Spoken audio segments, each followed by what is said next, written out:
Okay, good afternoon mga idol. So unfortunately, yung first part na nakita nyo na clip, hindi pala naka-on yung microphone. So isang katangahan on my part. Yeah. So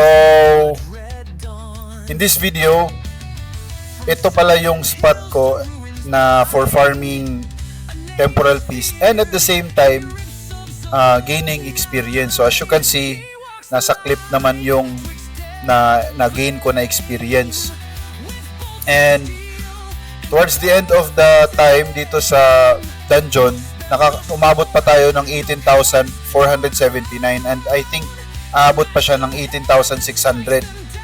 So sabihin natin umabot ako ng 18,600. Let's compute. 18,479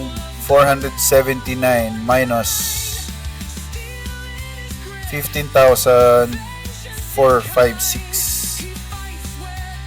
Safe to say na nakakuha tayo ng 3,000 na temporal piece.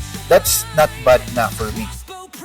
Considering na meron pa din siyang experience na may kasali. And by the way, level 500 na pala yung striker ability ko. So, mas na-enjoy ko na ngayon yung striker na class. And so far, effective naman talaga siya. Lalo na yung yung Terenos power. Kasi nag full STR ako para mabilis ma-clear yung monster. Yeah, so parang correction lang to kasi naging hindi ko pala na-on yung microphone. But yeah, ito yung bago kong spot. Dito, AFK siya. You don't need to do anything.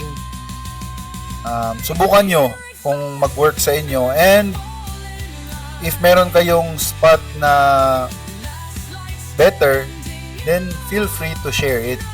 Okay? So, that's it for this video. Good afternoon sa ating lahat. Keep grinding.